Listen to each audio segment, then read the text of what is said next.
Okay.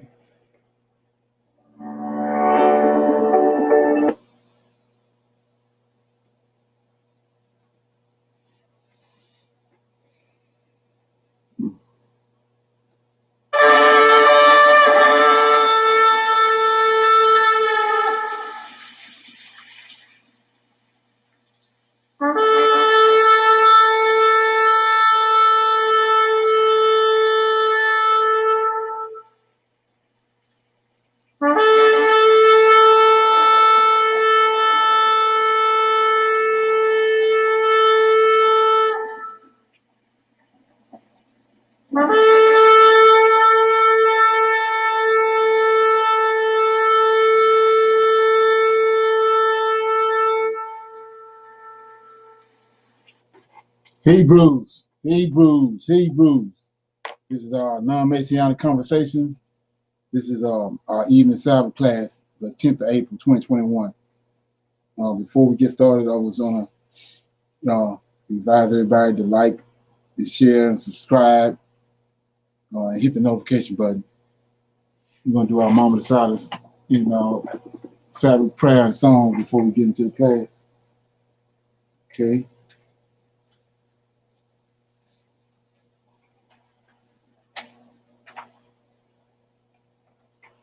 Oh Lord, I pray unto the Lord my God. We make our confessions, O Lord, the great and dreadful God, keeping covenant and mercy with them that love thee and them that keep thy commandments.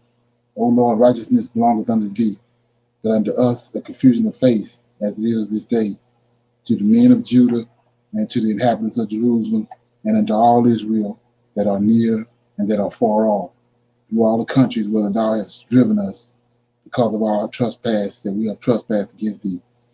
As it is written in the laws of Moses, all this evil has come upon us in the land of our captivity, here in the Americas, in the Caribbean, Great Britain, and in Africa.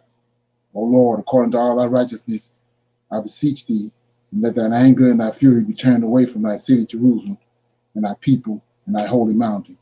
O Lord, hear this prayer, and cause thy face to shine upon thy sanctuary and thy people, for your sake. O Lord, open thine eyes and incline thine ears to hear and behold our condition. O Lord, hear. O Lord, forgive. O Lord, hearken and do. Defer not, for thine own sake, O my Lord, for thy people and your land needs you desperately at this hour.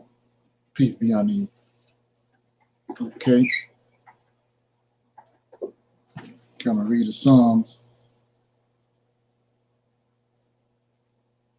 Keep it moving. So I'm reading Psalms 89. It's God's sure promises today. Okay, it says, I will sing of the mercies of the Lord forever. With my mouth will I make known thy faithfulness to all generations. For I have said, mercy shall be built up forever. Thy faithfulness shall thou establish in the very heavens. I have made a covenant with my chosen.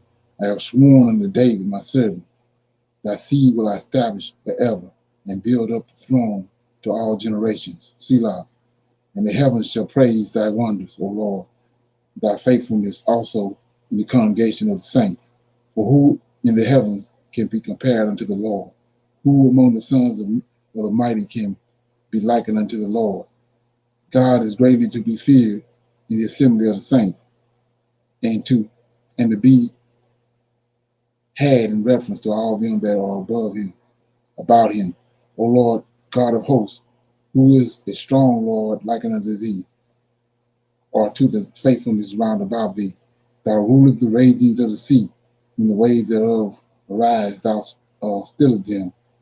Okay.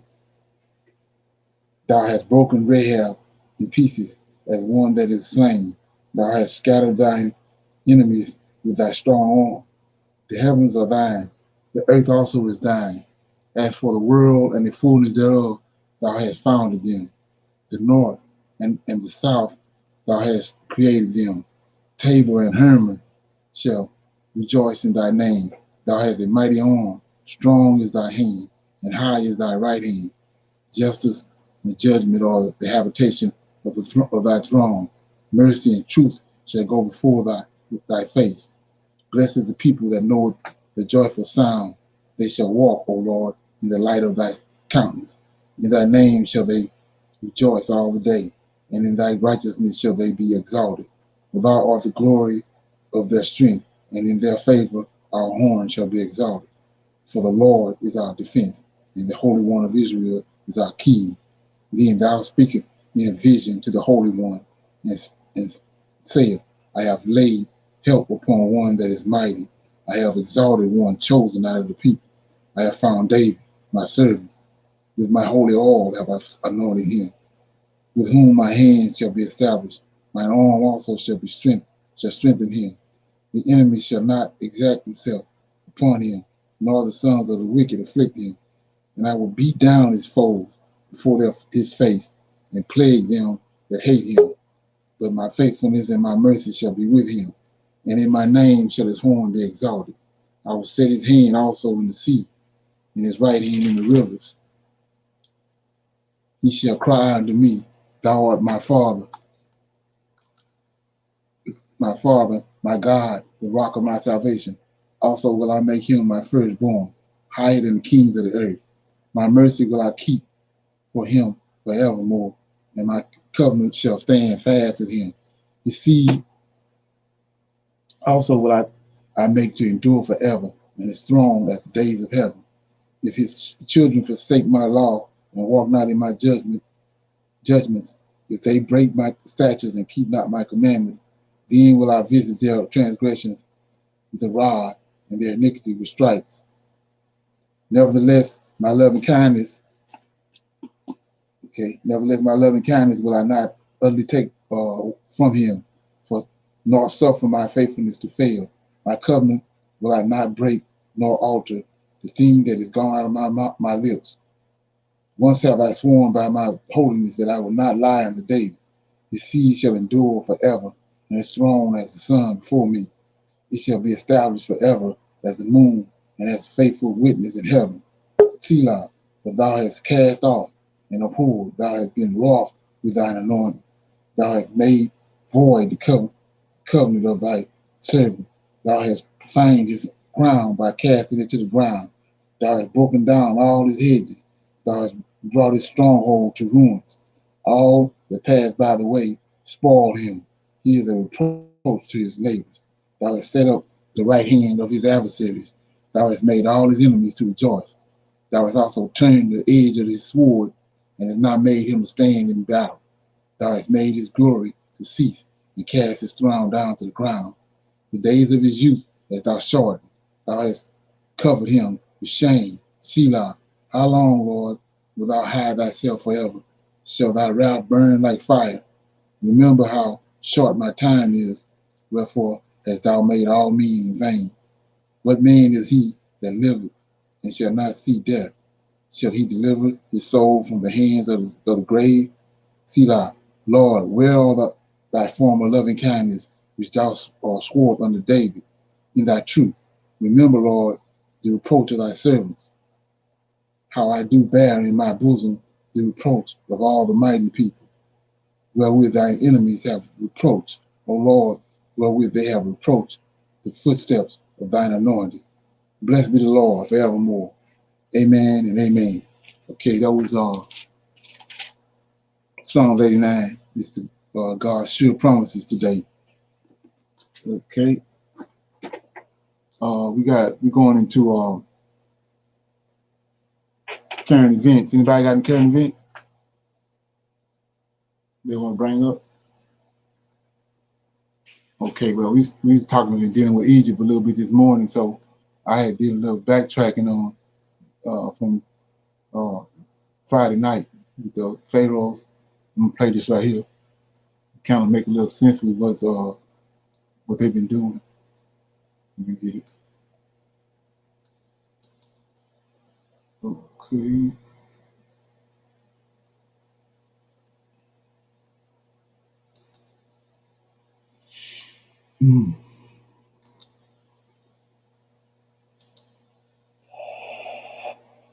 Egypt is currently constructing the largest museum in the world, a $550 million project.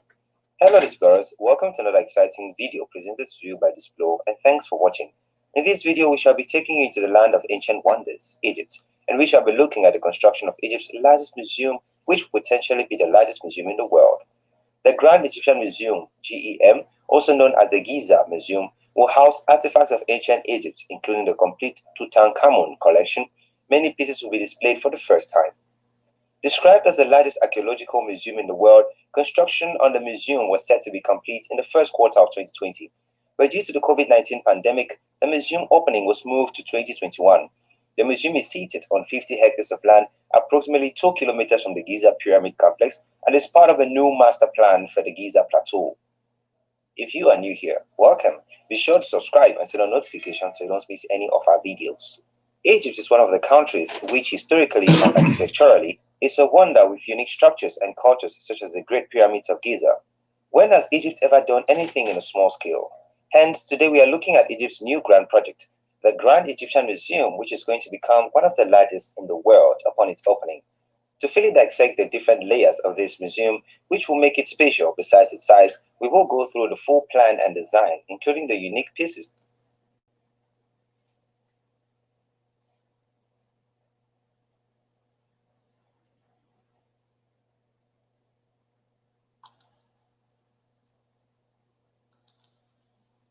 play once completed. Come with us as we examine Egypt's construction of the largest museum in the world. The Grand Egyptian Museum, which will be the largest and most important pharaohic museum in the world, the largest museum in Egypt, and one of the leading scientific, historical, and archaeological study centers on the globe. The museum's 21st century galleries, designed by Metaphor, will be located in an iconic and distinctive building located on the edge of the desert, abutting the Giza Pyramids World Heritage Site. The museum is designed by Hennegan Peng Architects and will cover over 3,500 years of ancient Egyptian history and house more than 50,000 artifacts, including King Tutankhamun's famed mummy and golden bearer effects. The main achievement so far is the construction of the new conservation center, with the documentation unit working to create a computerized database for all the artifacts. Contract awarding process and design. The building design was decided by an architectural competition announced on 7 January 2002. The organizers received 1,557 entries from 82 countries, making it the second largest architectural competition in history. In the second stage of the competition, 20 entries submitted additional information on their designs. Judging was complete by the 2nd of June 2003. The competition was won by architects Rosin Hennegan and Shifu Peng and their company Hennegan Peng Architects in Ireland, winning $250,000. With their win, Hennegan Peng Architect designed the building. The exhibition master plan, exhibition design, and museology is by Astelia Bruckner. In late August 2008, the design team submitted over 5,000 drawings to the Egyptian Ministry of Culture. Following this, the construction tender was announced in October 2008. Earth moving has begun to excavate the site of the building. Tendering was due in September 2009, with an estimated completion date of 2013. On 11th of January 2012, a joint venture between Egypt's Orascom Construction Industries and the Belgian Besics Group was awarded the contract for Phase 3 of the Grand Egyptian Museum, a deal valued at $810 million, which is slightly higher than the original estimate of $55 million. The final design of the Grand Egyptian Museum. Given the knockout process of the selection for a designing company, Hennegan Peng Architects had to put their money where their mouth is to bring up an exceptional design, proving they deserve their win. The design incorporated the essence of Egyptian history with a great touch of modern architecture. The building is shaped like a chamfered triangle in plan.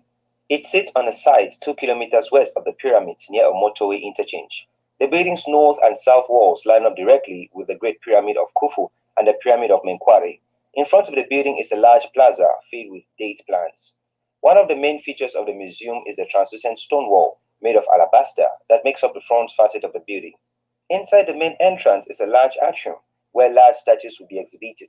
On the 2nd of February 2010, Hill International announced that Egypt's Ministry of Culture had signed a contract with a joint venture of Hill and a half consulting engineers to provide project management services during the design and construction of the Grand Egyptian Museum.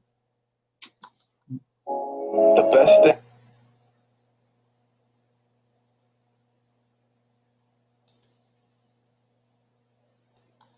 The mission of the museum.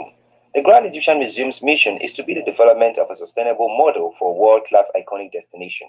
This is to be achieved by exhibiting unique and significant exhibits, promoting Egyptian heritage locally and internationally, and integrating cultural and entertainment components.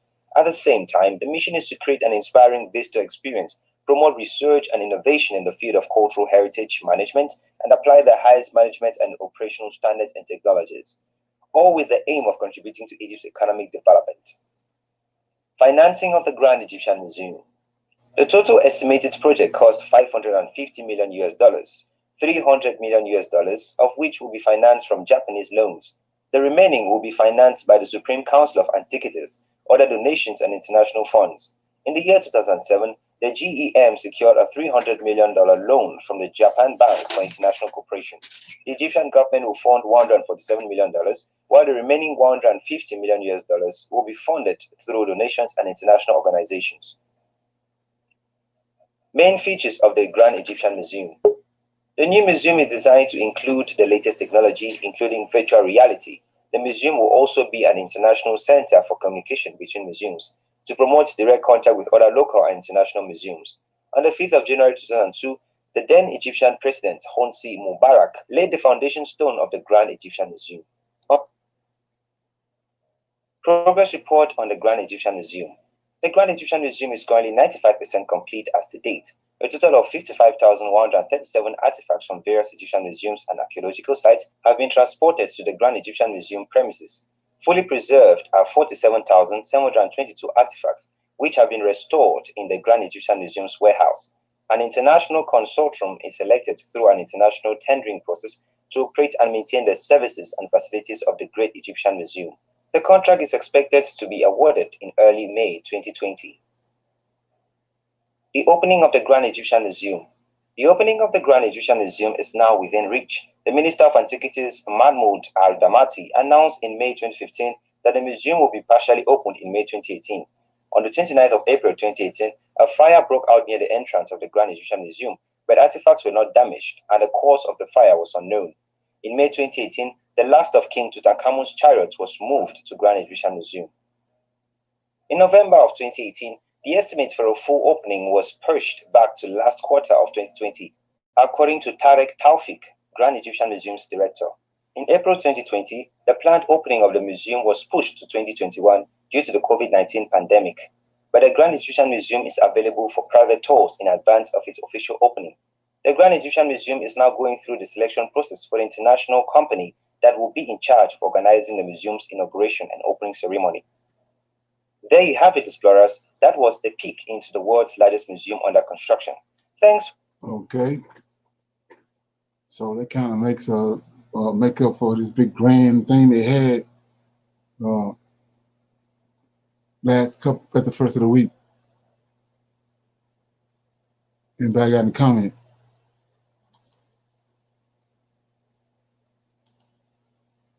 Any comments?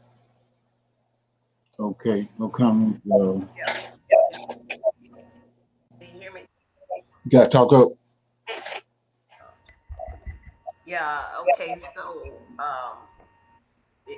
that which we saw them working on for the museum, is that Right. a part, was that a part of your ceremonies that that you showed us earlier this morning? Yeah, that's what I was saying. Once I started doing research on it, because it didn't make no sense the way how they came out and everything that they was doing.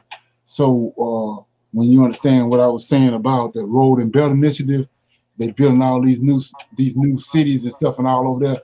Everybody is competing for a main attraction to draw people to their country, like what Ghana did with 2019 in the year of return. They all spending all this money, and you notice that Egypt getting this money from China. Oh. Just like Ghana getting their money from China. So China, China got a truckload of money. They just doling out money all over the place. Okay. But that's what that was about. A lot of it was about they bringing attention to Egypt, and they bringing attention to they're making it a main attraction and a tourist destination.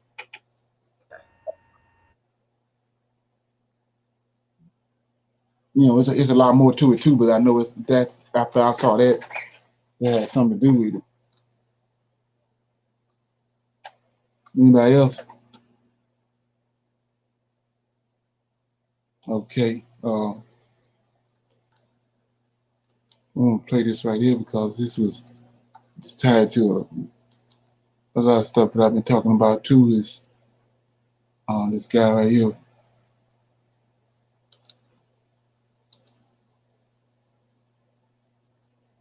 I think he had this conversation yesterday, Friday.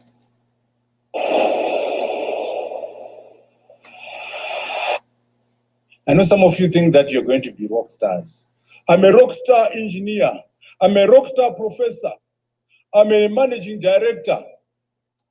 I'm a journalist, superstar journalist. You are superstar nothing until Africa is a superstar economy. You will never be respected as an African until the African continent is done well as a continent. I thank you so very much. There's no leader in Africa right now who's the caliber of Gaddafi or caliber of Kwame Nkrumah. We have midgets running around as leaders, intellectually, I mean. No one. Mbeki was almost there, but not really. Kwame Nkrumah, Ben Bella. What did Kwame Nkrumah say? We as Ghanaians are prepared to surrender our sovereignty in part or in total in pursuit of African unity. The independence of Ghana is meaningless unless it is linked to the independence of the rest of the African continent. Ben Bella, what did he say? Let us die a little so that Rhodesia can be free. Let us die a little so that South Africa can be free. These were visionaries. So what I'm emphasizing is that their vision was way ahead of his time. You know, there was a big debate between Nkrumah and Nyerere in '63. Nkrumah was saying, guys, let's move very quickly and unite and be one block. If you get used to being a president, you will not relinquish office. Let's move quickly before you become too comfortable in your little palace as a president. And Nyerere was saying, no, let's do it brick by brick, gradually, slowly, and then we'll get there. And Nyerere won the debate. But guess what? We lost the African integration. Because everyone now wants to be president. They will never give up. Nkrumah, Gaddafi were ready to surrender individual presidency for the collective African presidency. So, yes, they made their own mistakes, but the vision of integration was there. What we need are African leaders who understand that there's more to be gained by coming together than that which is lost. Traditional knowledge systems, you know, we will address that matter if we start with ourselves before we engage China, before we engage the Russians, before we engage the Americans. We will say, we want a space program. What do we know about space as Africans? What are our views about space? What are our values? What does Ubuntu say? What is our knowledge system, our indigenous knowledge system? When you are proactive, when you start with thyself, know thyself, you'll be able to address that matter and actually leverage your own wisdom. Our problem is that we don't start with ourselves. We start with China. We start with India. We start with America and Europe. We never say, I'm an African. What is my belief system? I'm an African. What do I know about space? I'm an African. What are my views about space? What is the history in my continent in terms of understanding space? So, very important point you are raising. And in my framework, we'll solve it because we'll start with ourselves, our history, our culture, as Africans, sometimes we undervalue ourselves. We think we can learn from Singapore, from Malaysia, from China. We can also learn from ourselves. Ubuntu. I am because we are. We are because I am. A person is a person because of other people. They don't have it in China. They don't have it in America. Not in Japan, but we have it. Collective success is more important than individual success. I am because we are. We are because I am. Lots of wisdom. Even when we devise and build our intelligent systems, we must input Ubuntu.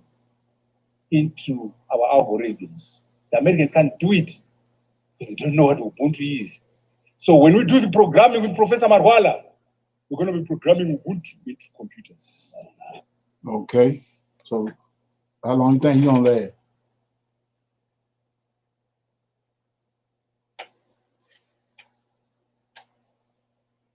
Hello?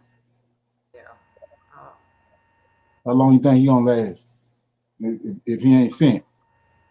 If they ain't sent him, how long you think he gonna last? Not long. Okay. So, you know, that name of that video is let me get it. Every African should watch this amazing video about African unity. If you want to go watch it on your own. So we're gonna move on.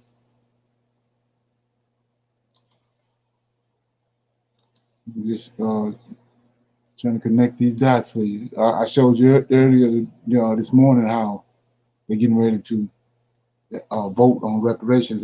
The bill is went farther as it ever went to date, and they're going before they have some kind of committee on Wednesday to vote on it. But check this out. Let me get it.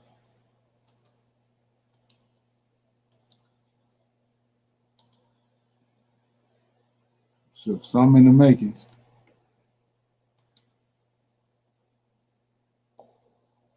Come on. Okay.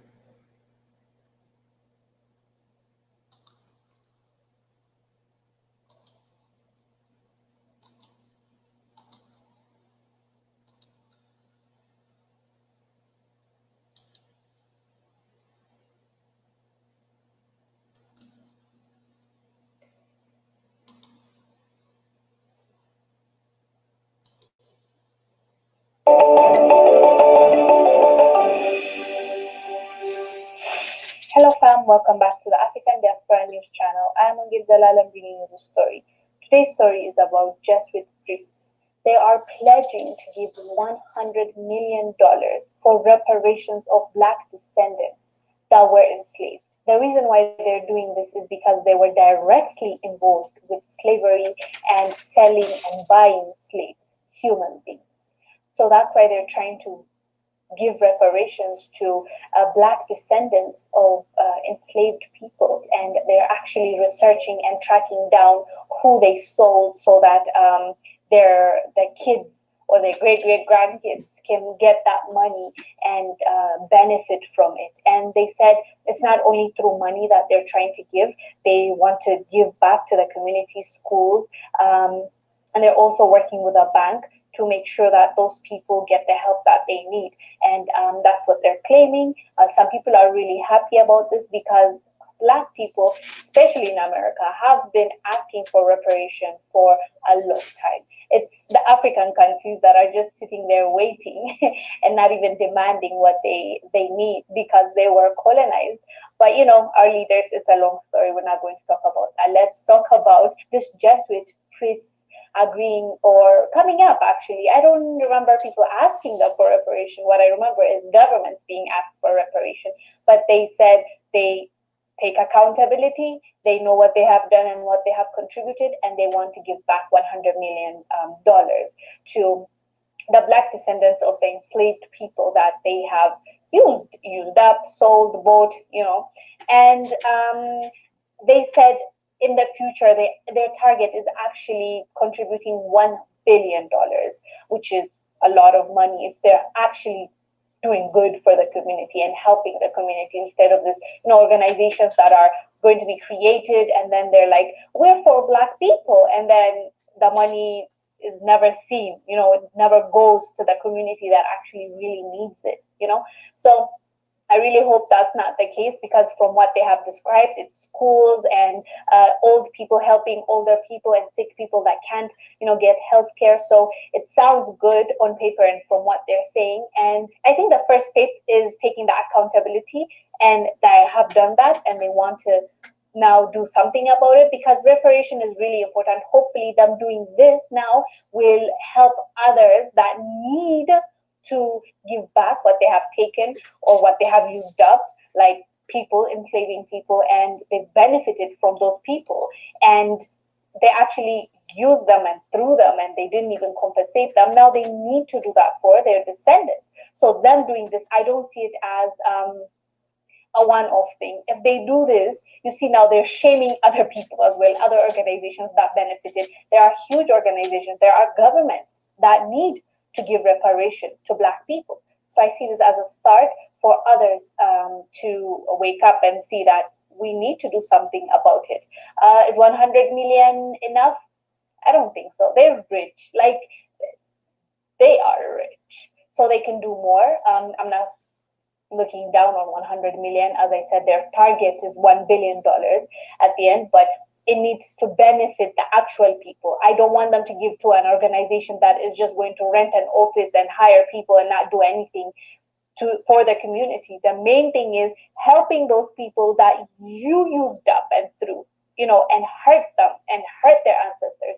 So if you're actually going to do that, do it the right way. Investigate, research, do your research, and give it to the right people.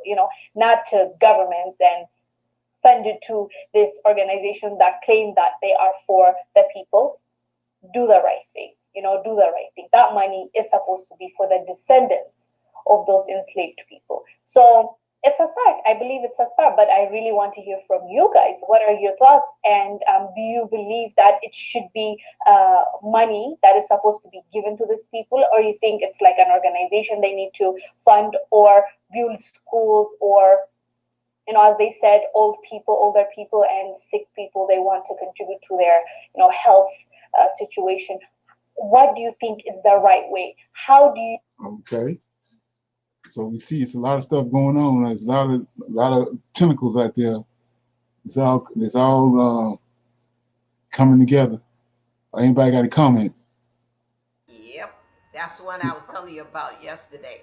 Right. Or yeah, Friday, I guess. But anyway, yeah, I think money's gonna be falling off the shelves and Yeah, I do too. Yeah. I mean, like the windows of heaven is opening up and Yeah. Right. pouring I out. believe that too. It's about to rain money.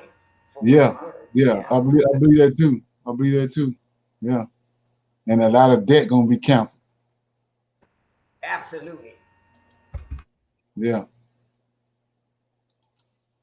Anybody else got any comments? Yeah. So I'm gonna show you this image right here. I've been telling you about. Just because I don't want to say nothing and then don't back it up. So here we go right here. This is all I'll tell you about. See the little red-head boy? This is in the headquarters at the Bank of America. So it's all tied to the wall murals they have in the Denver airport. But here go the little red-head boy again. See? You see him, he got one of those satanic garments on, but he's standing on a square. See him standing on a square? Then he's standing on that Masonic floor. Got a burning bush back here, pyramids, but over here on the same wall, see, I told you about JC. I noticed they all got red out. See, we had been fumbling with that. See, you got red out, blood red out, all of them. See that? But we've been fumbling with all that because we weren't here to it. But they got it right there sticking in your face. And then notice up here the sun been darker. So evidently this little dude right here, he's coming on the scene or whatever whenever this here was they done hoodwinked in Revelations, the moon gonna turn to blood or whatever. They got all that time and timed out. But you notice over there I was saying in the Denver airport, they got the little all kids. You got all them surrounding this little red-headed boy. Same one right here.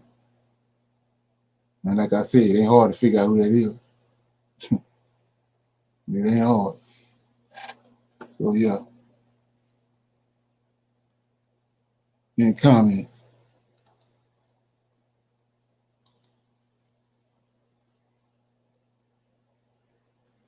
Shalom. Who's the red head boy supposed to be? That's Harry. Harry. Yeah, Harry. From the one that's married to Megan. Okay. I'm Yeah. not. I'm Go not ahead. quite. I'm not quite sure who that's supposed to be. Yeah, well, you got to go back to I was saying about Queen Elizabeth.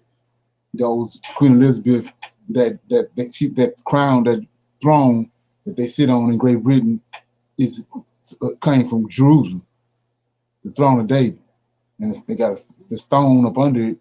They call it the stone of destiny. That's supposedly the same stone that David used to kill Goliath with. Okay.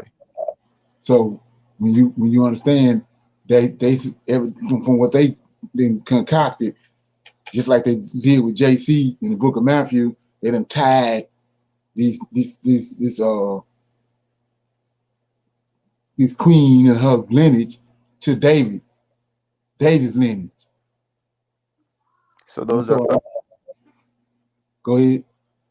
so those are Edomites, or Yeah, they Edomites, but like I said, they done uh hoodwinked the history and twisted the scriptures all around and to line it up to make it look like they the real people. So like I was saying before, when you understand that they big on their bloodline and they lineage and their DNA and all that, so that when you say Zionist, when people don't know the difference in that. Zionists, those is Most High told us that Esau is small in number. There ain't that many of them, and the reason why they small is that group don't intermingle. They keep their bloodline. They keep their they they keep their DNA, which is red head. That's what they harp on. So when you understand that from what they're saying, Queen Elizabeth is out of that lineage, and right now, uh, Philip just died, so it was only two people in line. She halfway dead. She got one foot in the grave, and you know, and one in a wheelchair. So she gonna pass. She gonna be gone in a minute. It's only two people can succeed her. That's William and Harry. And based on all this evidence, it ain't hard to figure out who it's gonna be.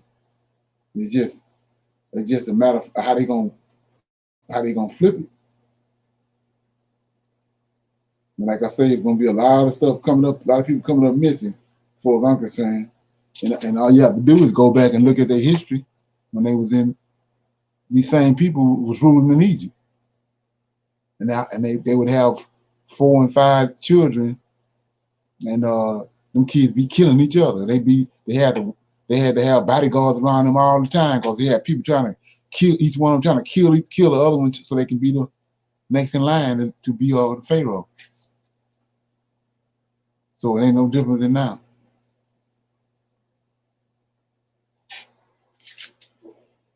Yeah. So I'm gonna go into that a little more. I'm setting up a class on that. Going to it a little more in the next week or so. So anybody got anything else? I'm gonna go into some question and answers. Anybody got any, do a little Q&A, and then I'm gonna go into Judges for a minute and close out. Anybody have any questions or anything they want to discuss? So anything they heard over the last couple of classes?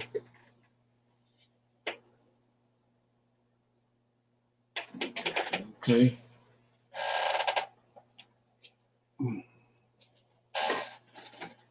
Okay, so we're gonna go into the book of Judges. So just to give you a little background, I'm gonna do a little introduction on the book of Judges. So it says the book of Judges takes the name from the gifted leaders uh, who guided the fortress of Israel from the death of Joshua to the days of Samuel, Israel's last judge. These leaders were men especially raised up by God, not only for their military prowess, but for their administrative abilities and spiritual discernment. Read it again. They these leaders were men, especially raised up by God, not only for their military prowess, but for their administrative abilities and spiritual discernment. Right? Okay. So, and the historical setting is the Book of Judges covers a period of about 300 years, stretching from the death of Joshua in 1367 BC until the time of Samuel in 1064 through 1044 BC.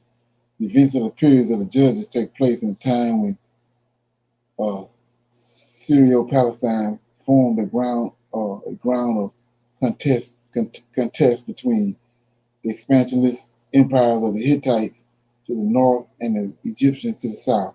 Much of Israel's history in the period is linked to the personage of the Egyptian pharaoh, particularly the strong pharaohs of the 19th and 20th dynasties.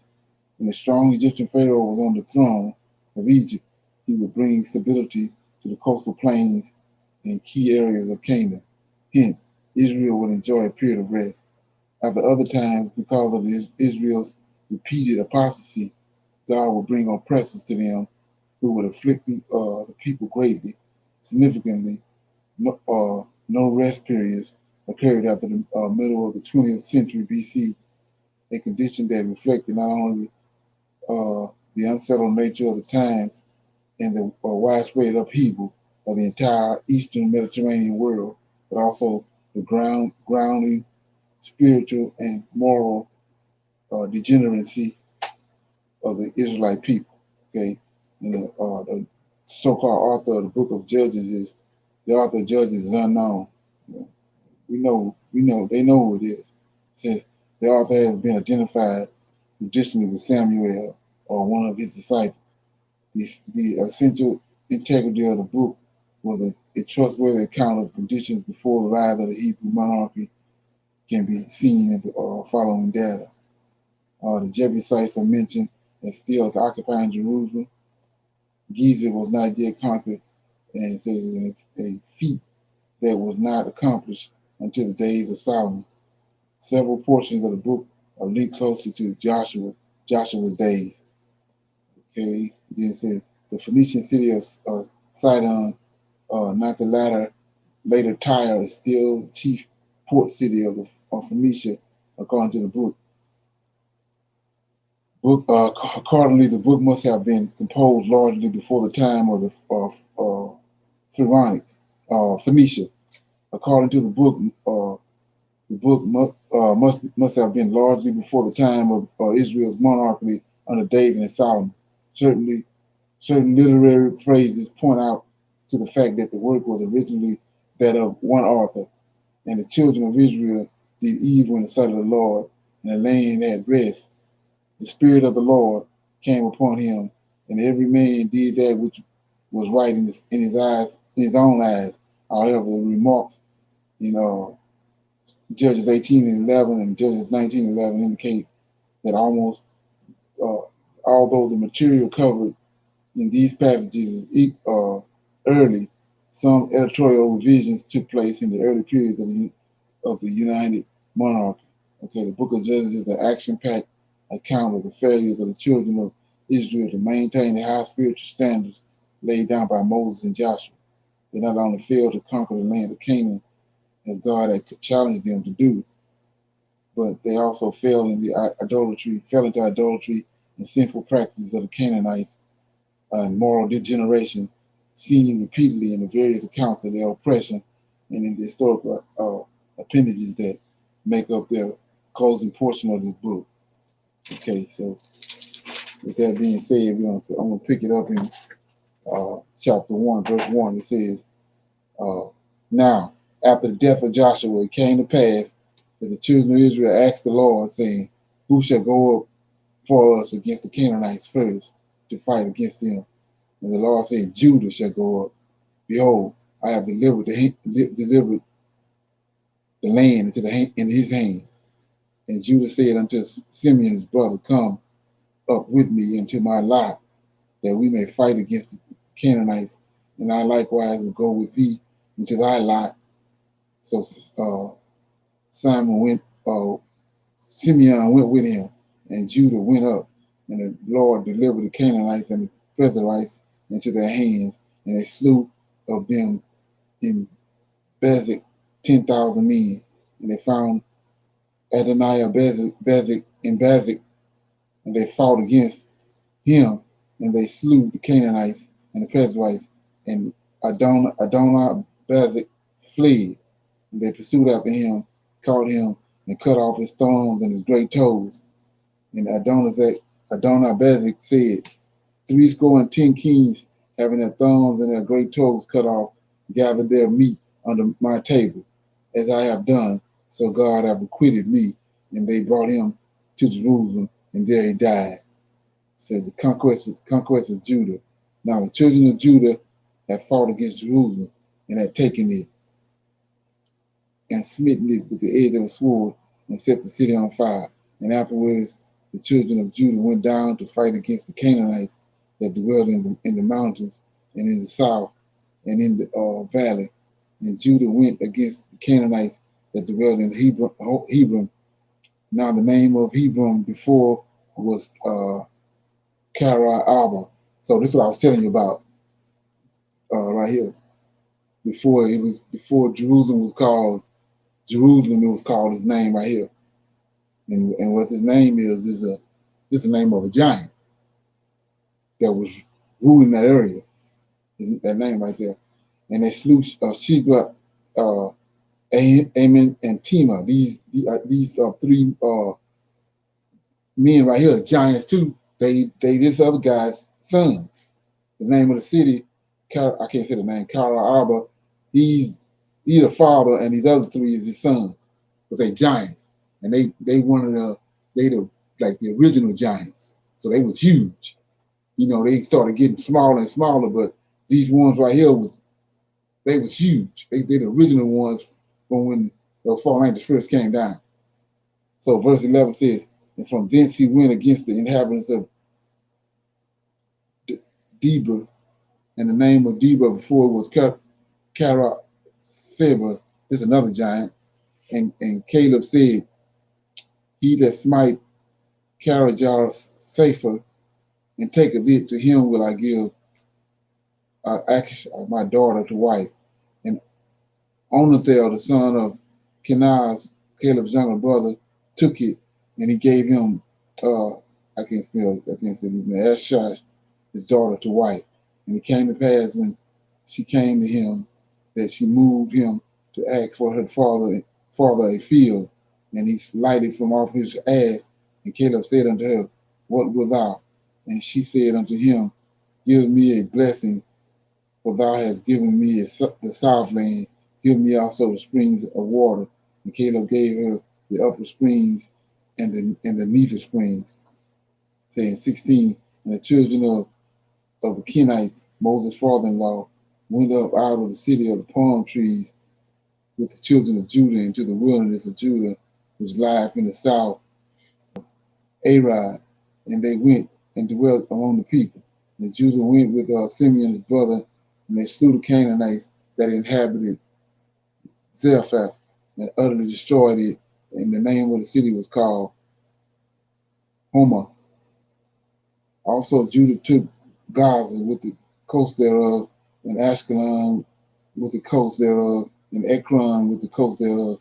And the Lord was with Judah, and he drove out the inhabitants of the mountains, but could not drive out the inhabitants of the valley, because they had chariots of iron.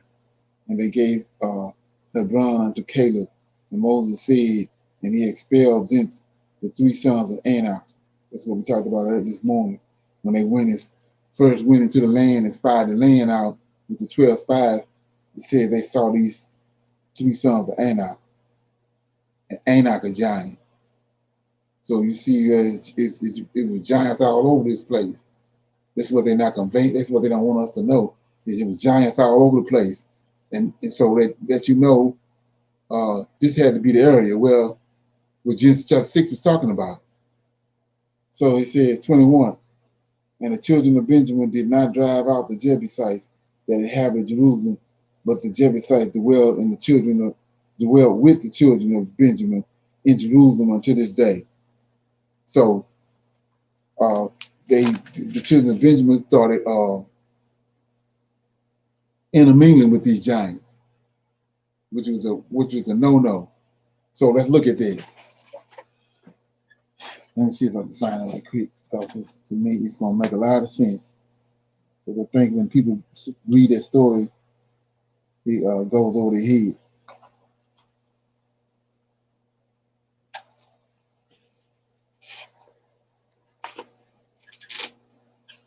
So, do anybody know about the story where the Levite cut his wife up into 12 pieces? Anybody ever heard of that? No. Nobody No, know? no. No. Yeah. Isn't that where he went into the guy's house, and then it was a land of the Benjamites, and then he sent his concubine or somebody out. Was it his wife he Yeah, sent out? right. Yeah, I'm trying to find out what that said. Oh, I yeah. haven't dealt with it in a while. But anyway, so I mean, I'll find it. But what happened was this guy was his wife, his concubine.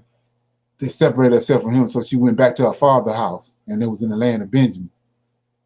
And so she stayed there for a while. Then the Levite went to go get her, and when he went to go get her, he got there to the land, and when he got there, it said the sons of Belial was it. They couldn't be out in the streets at night because the sons of Belial was out in the streets at night, and so the guy went there and lodged in this. The way Israelite custom was when it started getting dark, you just come into the middle of the city and just squat down in the middle of the city. Somebody gonna come out and invite you to their house to stay with them. So somebody came out and invited this guy to to stay at his house.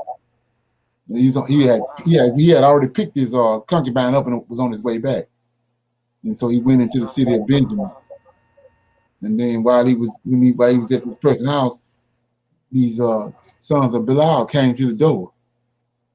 They had seen him. They had seen him when he came into the city. So they wanted to have sexual relationships with him. But the guy that owned the house told him, no, I can't allow that to happen. But I can let you have uh, his concubine. You can leave his concubine.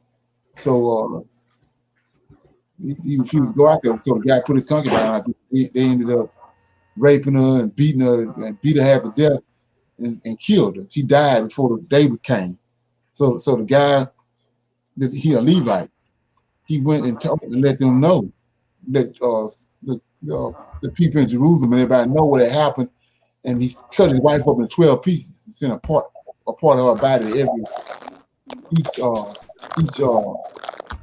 tribe to let them know what type of people was living amongst them, especially amongst the Benjamites.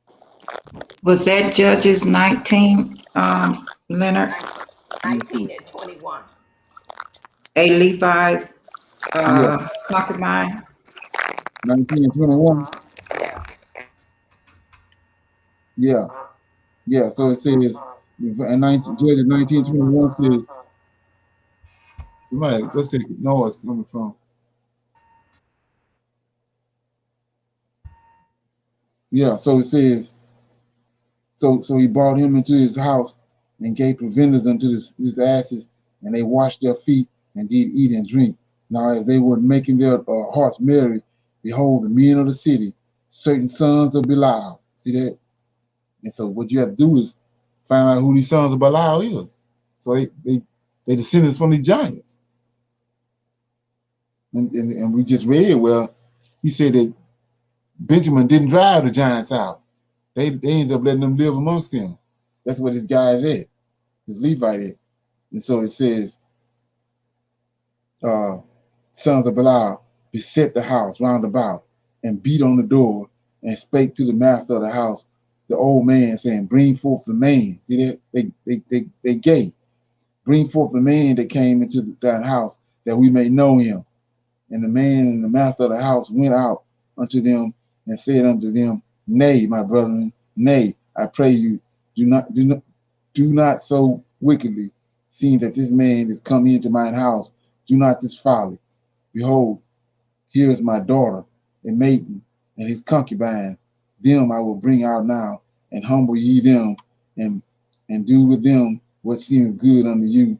But unto this man do not no such vile thing. So see, they don't want to humble the women, they want to humble him. It's the same story that was happening with Lot.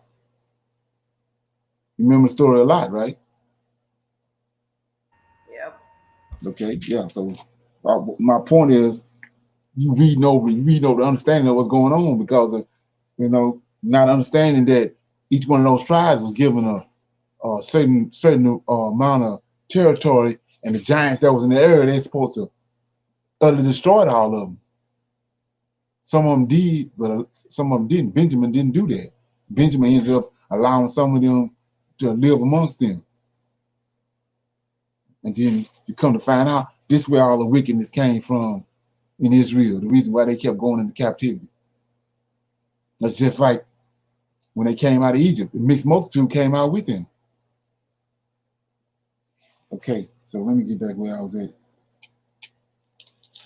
So the purpose of him sending her body parts to the different coast of Israel was like a sign, or Yeah, he was a Levite. First of all, he was a Levite, so he letting all Israel know, according to the laws and the statutes and the customs in Israel, that this is what's going on amongst us. To the point where I lost my concubine. They raped and beat her to death, and beat the man of the house daughter to death, and then they wanted to rape him. So he's putting out a petition, letting everybody know that something has to happen with this situation. And so what eventually ended up happening was a bunch of tribes got together and they attacked Benjamin to kill those giants, to kill off those men that was there, and it brought a rift in between the tribes because of that. As a matter of fact, it had a lot to do with when the 10 tribes split. Some of that was still brewing. But we don't get to that. I'm gonna read all of in the next month or so. I'm gonna read all the judges.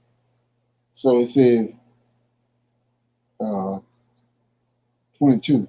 The house of Joseph, they also went up against Bethel, and the Lord was with them. And the house of Joseph sent to describe Bethel. Now the name of the city before was Luz. And the spies saw a man come forth out of the city, and they said unto him, Show us, we pray thee, the entrance into the city, and we will show thee mercy. And when he showed them the entrance into the city, they smote the city with the edge of a sword, but they let go the man and all his family. And the man went into the land of the Hittites and built a city, and called the name of the city thereof Luz, which is the name thereof unto this day.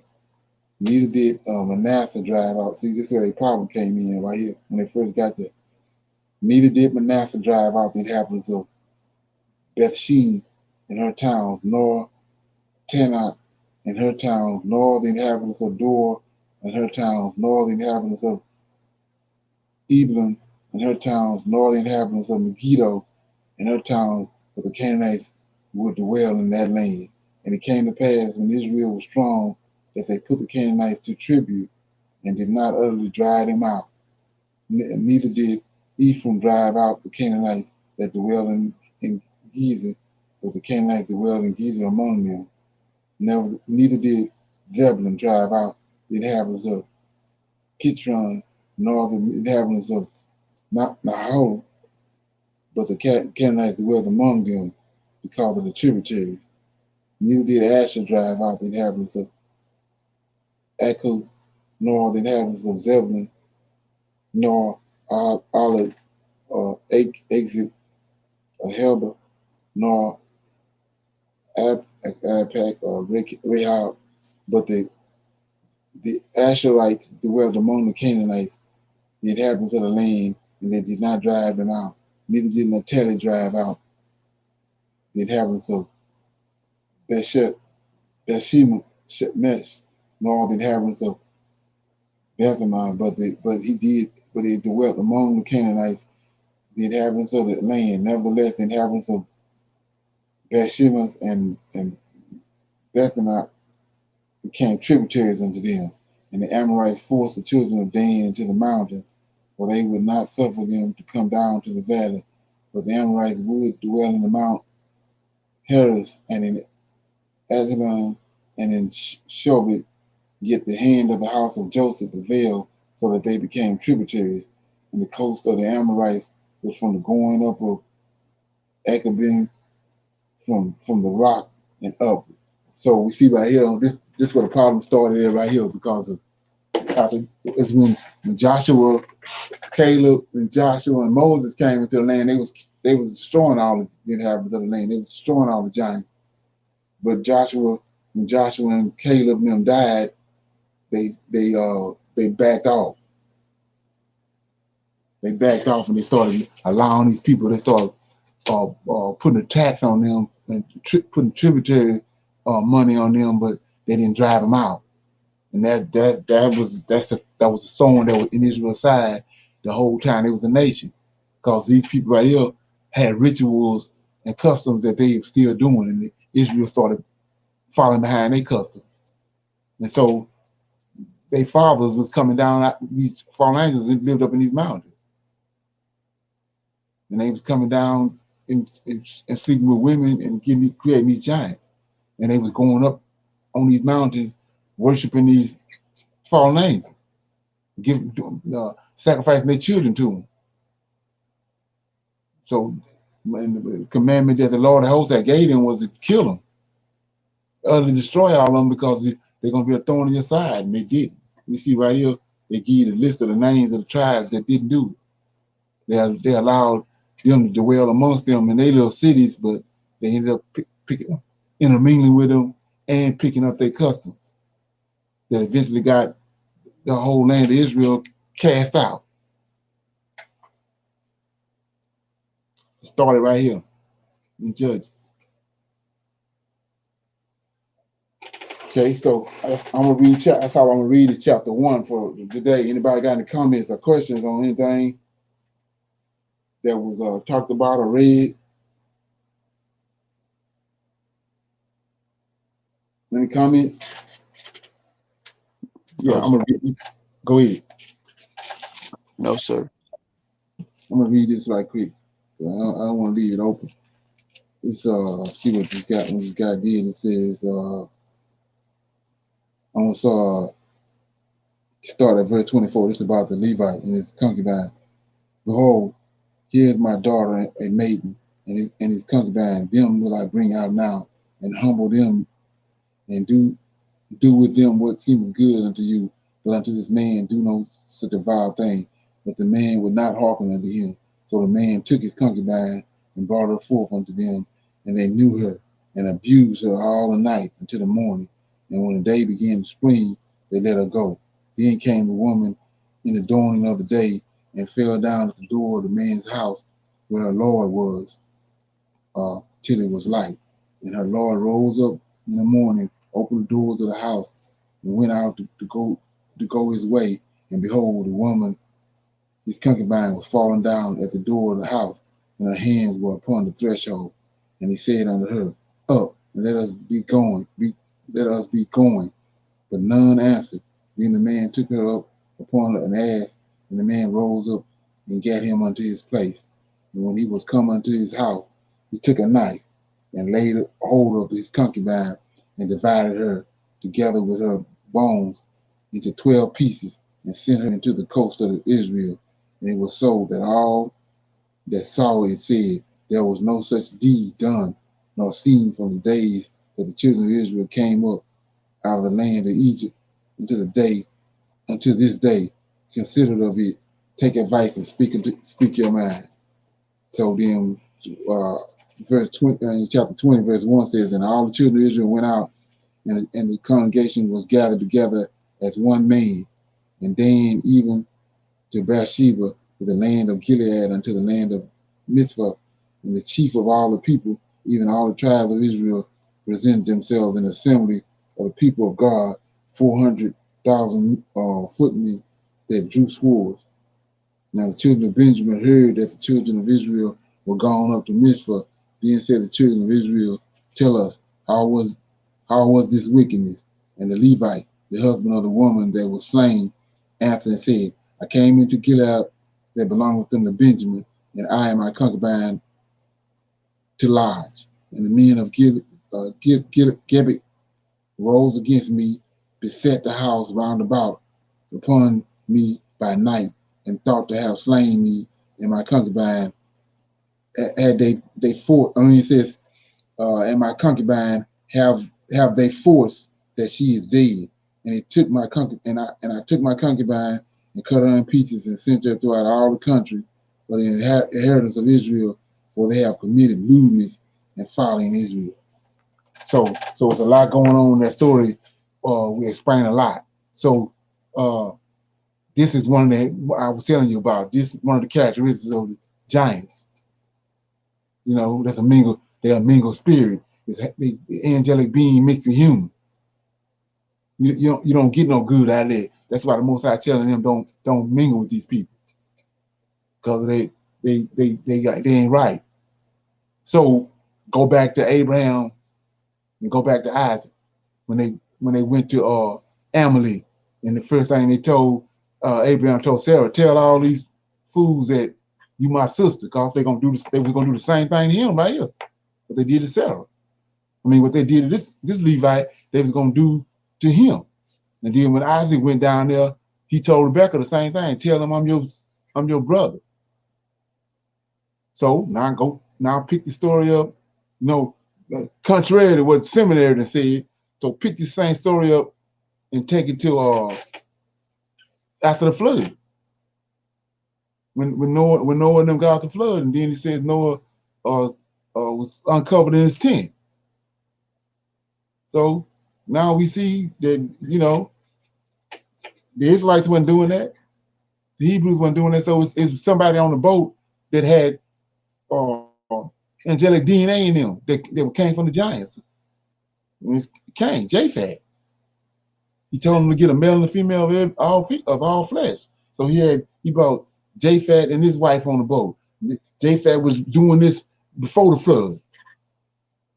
As soon as they got off the boat, he did the same thing right here to Noah's wife, raped her,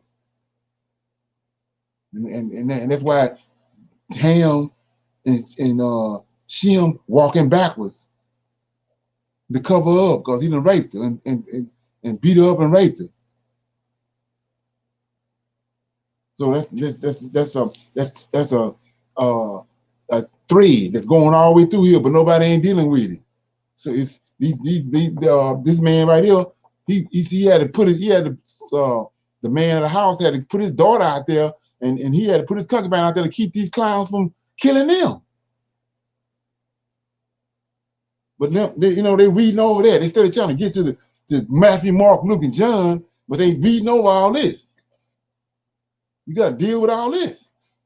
Why? What's going on? Why they doing what's going on with this? It's some foul people on the earth that the Most High ain't got nothing to do with. That's wrecking all this havoc. Same people came and got us from over there off the West Coast. And nobody ain't talking about it. Yeah. So, any comments or anything before we go? I wanted to clean that up. I didn't want to leave it like that. Was it? Okay. Go ahead. I take the speaker, the microphone on. Okay.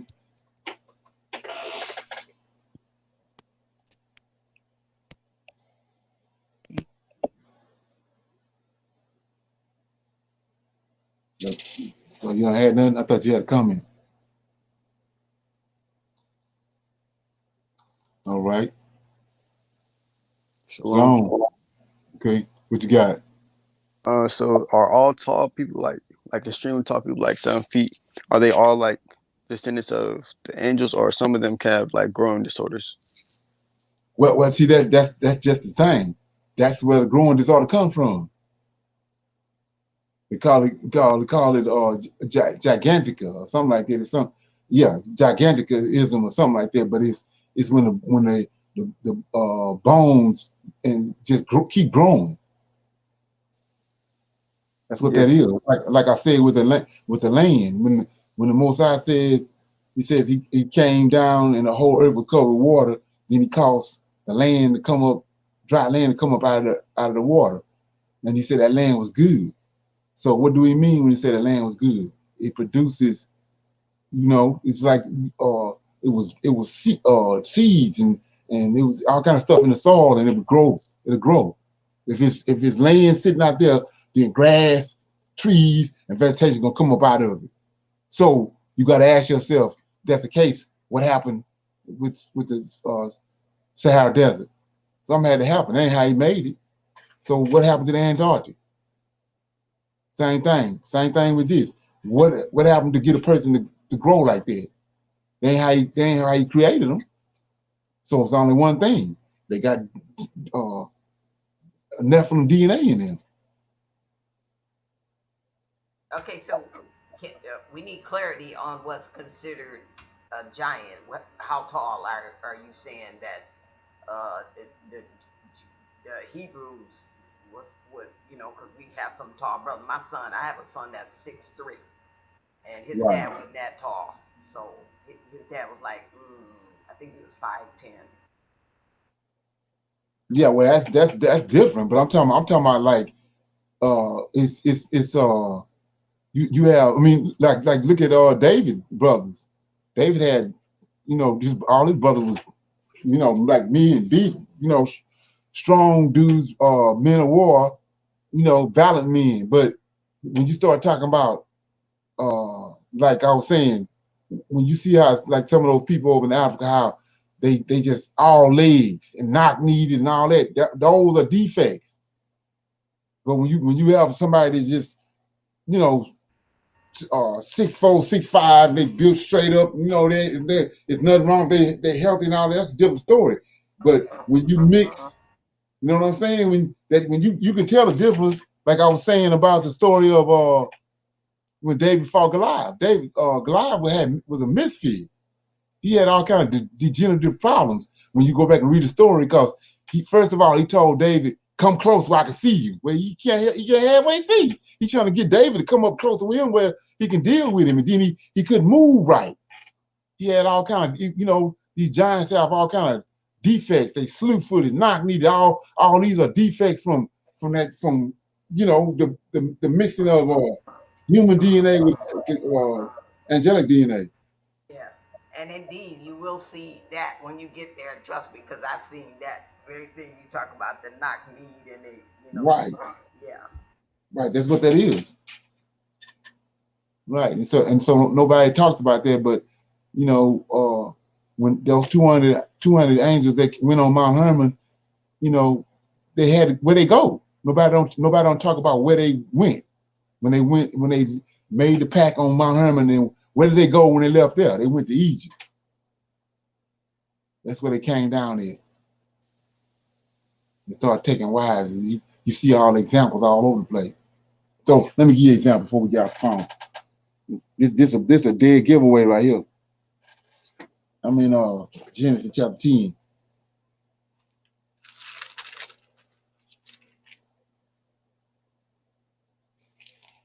Genesis chapter 10.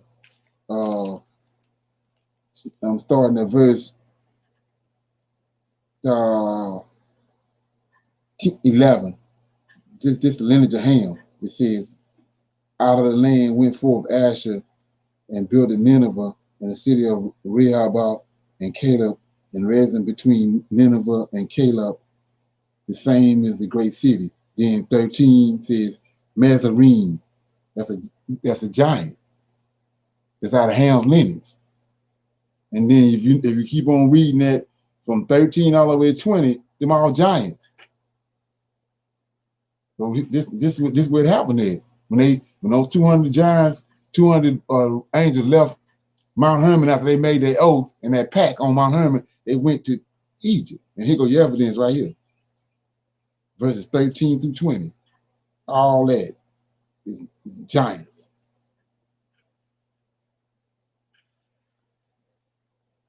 And that's what was in the land when the Israelites got there.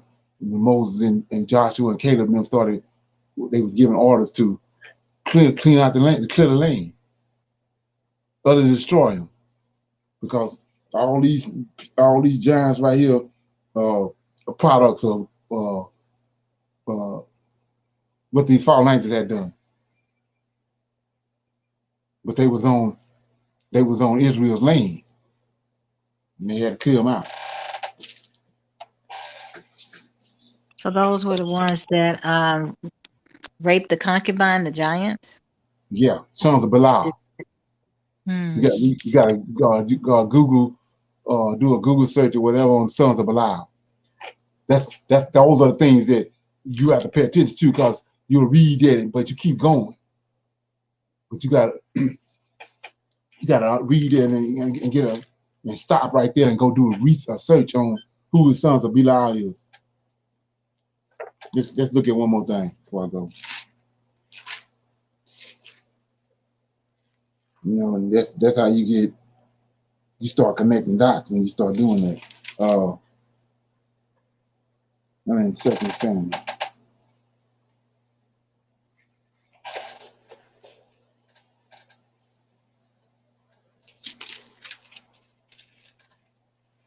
Really quick.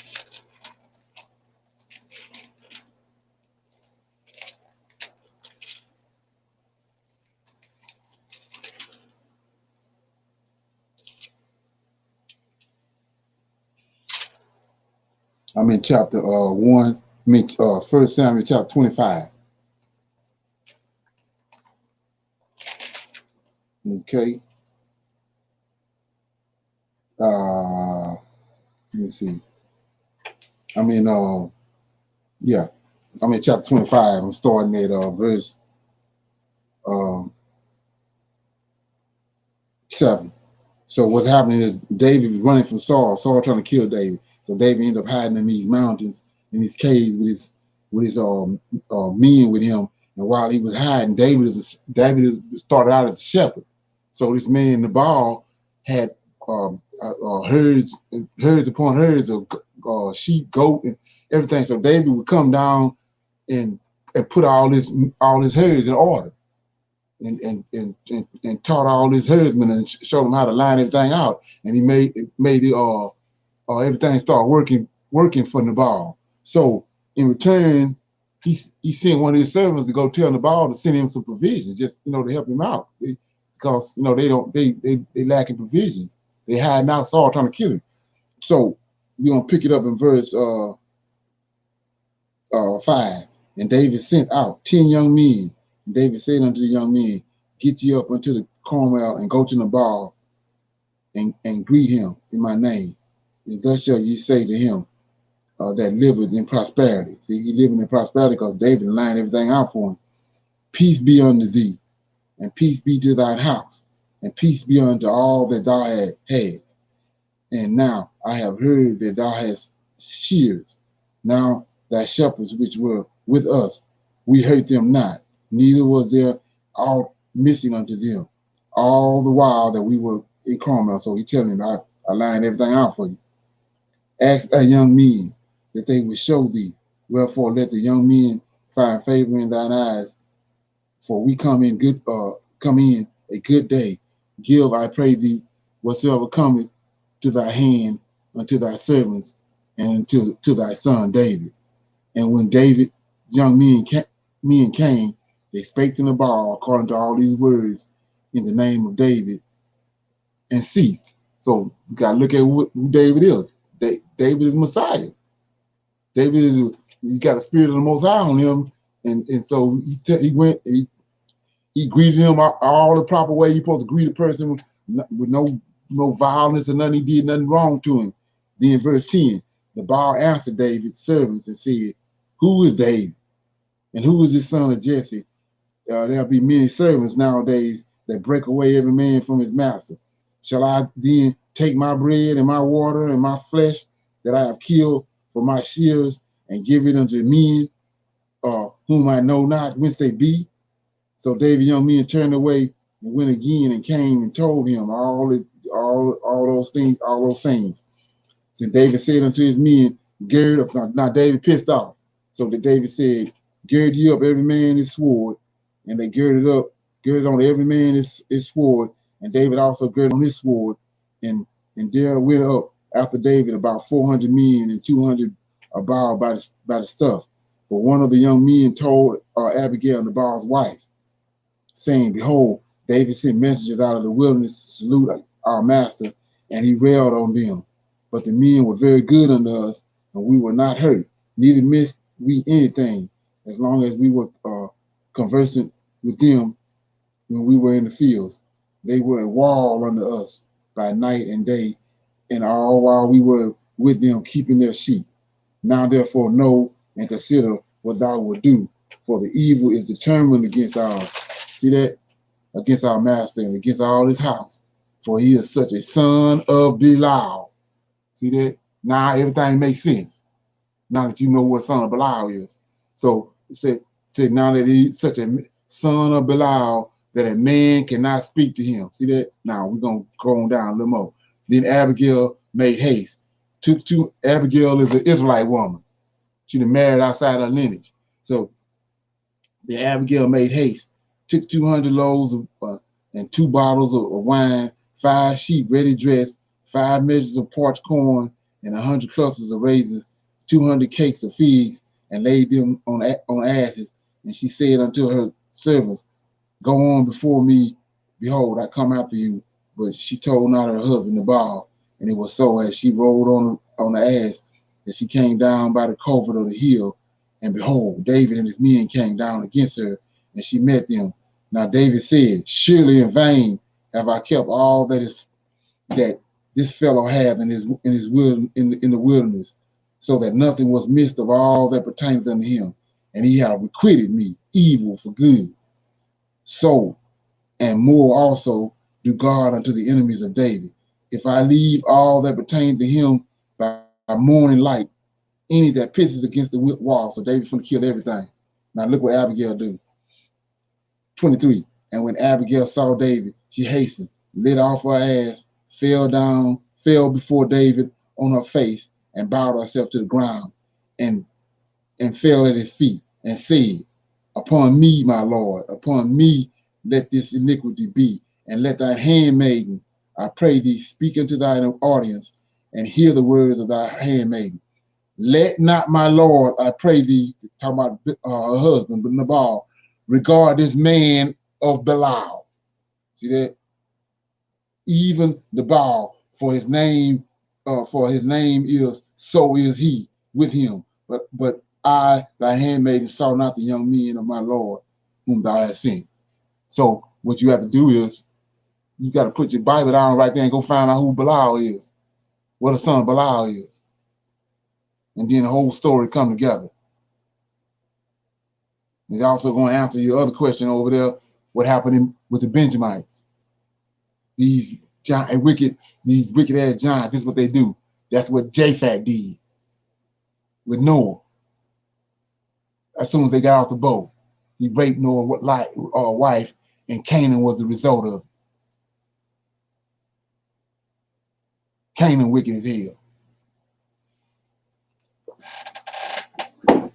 Yeah, that makes me think about the the things they talk about that we don't even know the half of, that they did during slavery by cutting their, Right, exactly. raping them. Right. Yeah. And even on the boat, they didn't want the boys, the men. They didn't want the women. They would mess with them because they was so many of them in abundance, but they didn't want them. They wanted the men. That's the homosexuality is a result of mixing angelic DNA with human DNA. That's what brought it about. Wow. Yeah. Mm-hmm. And they violent. Vile. That's what a son of Belial is. Okay. Anybody got anything else before we go? So all this, what do you call it? Behavior, the sexual deviant behavior is is a result of the mixing back in those times. Right. Yeah. Well, that I mean that speaks volumes. That because I was really trying to get things into perspective as to it seems like it's negative. A lot of negative stuff come as a result of sexual deviant behaviors, and I know it's in the book, but anyway.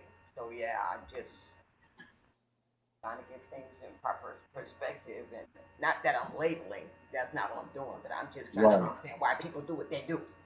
Right. Exactly. Right. It's not. Mm. It ain't just come out the blue.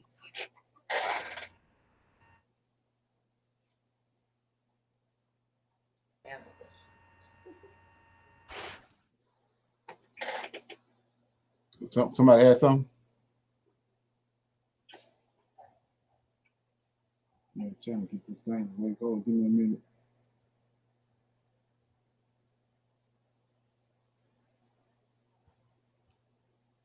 Okay.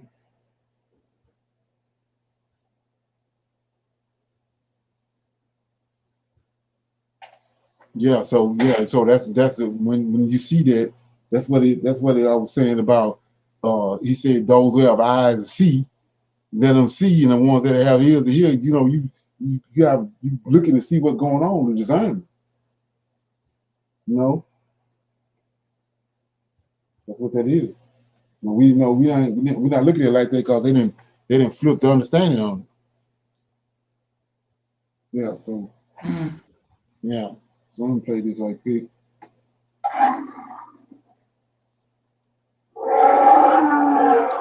Yeah, so I'm gonna see everybody on Monday at 7 o'clock. Shalom.